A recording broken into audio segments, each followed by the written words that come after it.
ഹരി ഓം. 81ാമത്തെ സ്തുതി വസുദേവ ദേവകീ സ്തുതി. ഇത് ഭാഗവതത്തിൽ 10ാമത്തെ സ്കന്ധം 85ാമത്തെ അധ്യായം 30 മുതൽ 20 വരെയും 29 മുതൽ 33 വരെയും ശ്ലോകങ്ങൾ.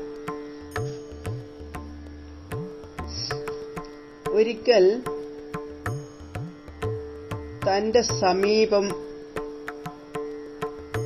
വന്ന് പാദവന്ദനം ചെയ്തു നിൽക്കുന്ന പുത്രരോട് വസുദേവർ പറഞ്ഞു: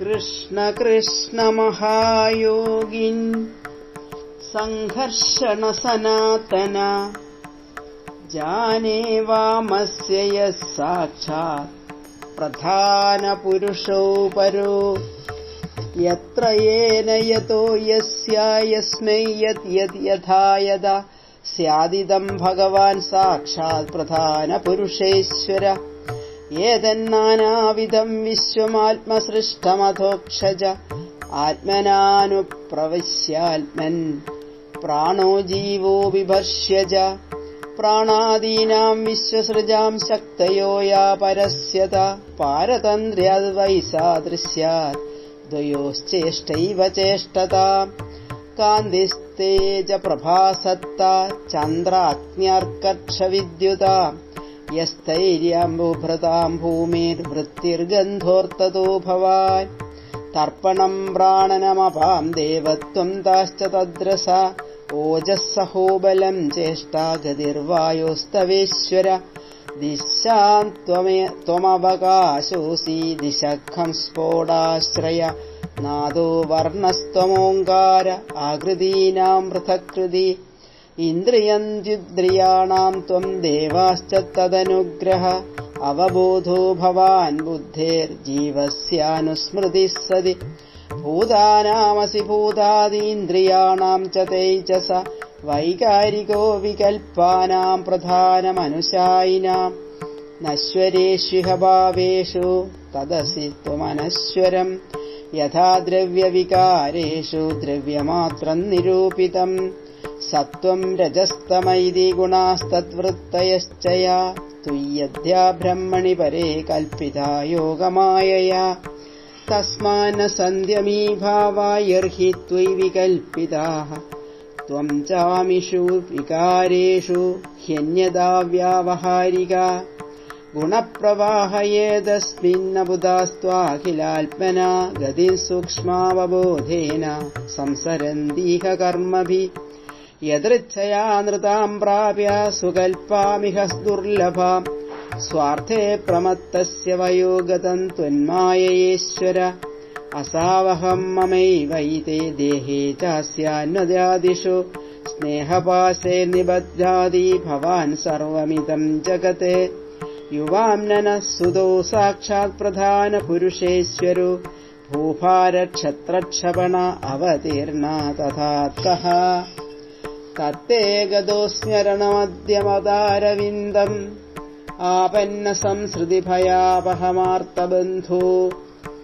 ഏതാവതാലമലമിന്ദ്രിയാലാലസേന മർത്യാത്മദൃക്ത്വയി പരേ യദവത്യബുദ്ധിഃ സൂതിഗ്രഹേ നനു ജഗാദ ഭവാനജോനൗ സംജജ്ഞ ഇത്യനുയുഗം നിജധർമ്മഗുപ്ത്യൈ നാനാതനുർഗഗനവദ് വിദദജ്ജഹാസി കോ വേദ ഭൂമ്ന ഉരുഗായ വിഭൂതിമായാം. ഹേ മഹായോഗിയായ കൃഷ്ണ, ബലഭദ്ര, നിങ്ങൾ വിഷ്ണു അംശഭൂതരാണെന്ന് ഞങ്ങൾ അറിയുന്നു. ജന്മരഹിതനായ ആ ഭഗവാനാണല്ലോ ഈ ലോകത്തിന് പ്രാണനും ജീവനുമായി നിൽക്കുന്നത്.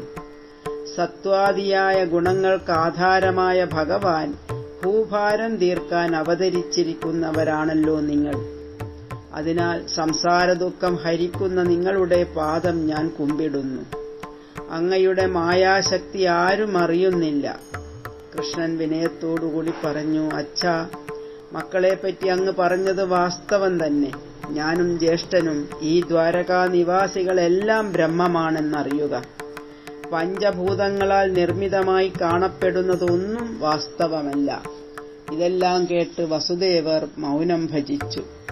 കൃഷ്ണൻ മരിച്ചുപോയ ഗുരുപുത്രനെ കൊണ്ടുവന്ന് ഗുരുദക്ഷിണ ചെയ്തു എന്ന കഥ കേട്ട് ദേവകി വിസ്മയിച്ചു. കംസൻ വധിച്ച തന്റെ കുട്ടികളെ ഓർത്ത് അവരെ ഒന്ന് കണ്ടാൽ കൊള്ളാമെന്ന് തോന്നി ദേവകി രാമകൃഷ്ണന്മാരോട് പറഞ്ഞു.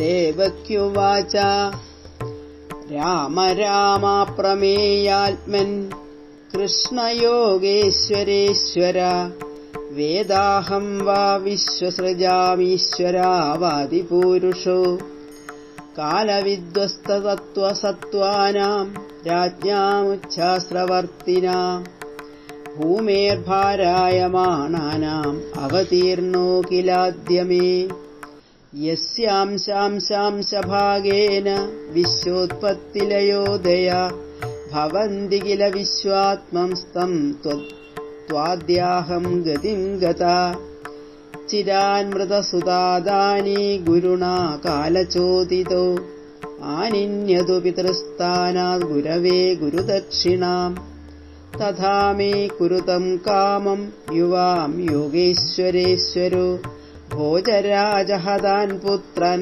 കാമയേ ദൃഷ്ടുമാഹൃതാൻ. രാമ രാമ പ്രമേയാത്മൻ, ബലഭദ്ര, കേശവ, നിങ്ങൾ വിശ്വസൃഷ്ടാക്കളായ ഈശ്വരന്മാർക്കും ഈശ്വരന്മാരാണെന്ന് ഞാൻ അറിയുന്നു. ഭൂമിഭാരം നശിപ്പിക്കുവാൻ നിങ്ങൾ എന്നിൽ ജനിച്ചു. മരിച്ചുപോയ ഗുരുപുത്രനെ യമപുരിയിൽ പോയി കൊണ്ടുവന്ന് ഗുരുദക്ഷിണയായി ഗുരുവിന് സമർപ്പിച്ചുവല്ലോ. എനിക്കൊരാഗ്രഹമുണ്ട്. കംസൻ വധിച്ച എന്റെ പുത്രരെ ഒന്ന് കാണിക്കുവിൻ. അമ്മ ഇങ്ങനെ ആഗ്രഹിക്കയാൽ രാമനും കൃഷ്ണനും സുതലത്തിൽ ചെന്നു. മഹാബലി അവരെ സ്വീകരിച്ചിരുത്തി കാൽ കഴുകിച്ചു.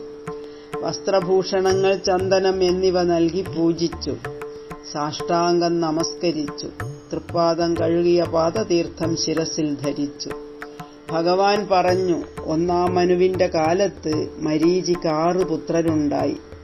ബ്രഹ്മാവിനെ അവർ കളിയാക്കി. ആ പാപം മൂലം അവർ അസുരയോനിയിൽ ഹിരണ്യകശിപുവിന്റെ പുത്രരായി പിറന്നു. അടുത്ത ജന്മത്തിൽ അവർ ദേവകീ മാതാവിന്റെ പുത്രരായി ജനിച്ചു. കംസനാൽ കൊല്ലപ്പെട്ടു. അവരെ കാണാനായി ദേവകി അമ്മ ആഗ്രഹിക്കുന്നു. എന്റെ പ്രസാദത്താൽ അവർ മുക്തരായി സ്വർഗത്തിലെത്തും. സ്മരൻ, ഉദ്ഗീതൻ, പരിഷ്വങ്കൻ, ഘൃണി, പതങ്കൻ, ക്ഷുദ്രവൃത് എന്നിവരെ ഞാൻ കൊണ്ടുപോകുന്നു.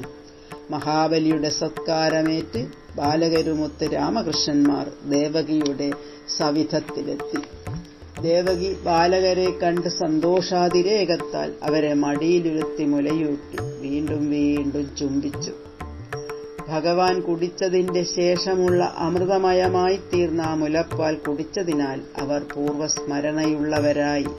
ദേവകി വസുദേവന്മാരെയും രാമനെയും കൃഷ്ണനെയും നമസ്കരിച്ചിട്ട് എല്ലാവരും നോക്കി നിൽക്കെ ആ ബാലകർ സ്വർഗത്തിലേക്ക് പോയി. മരിച്ച കുട്ടികൾ വന്നതും സ്വർഗം ഗമിച്ചതും ഭഗവാന്റെ മായയാണെന്ന് ദേവകി ഓർത്തു.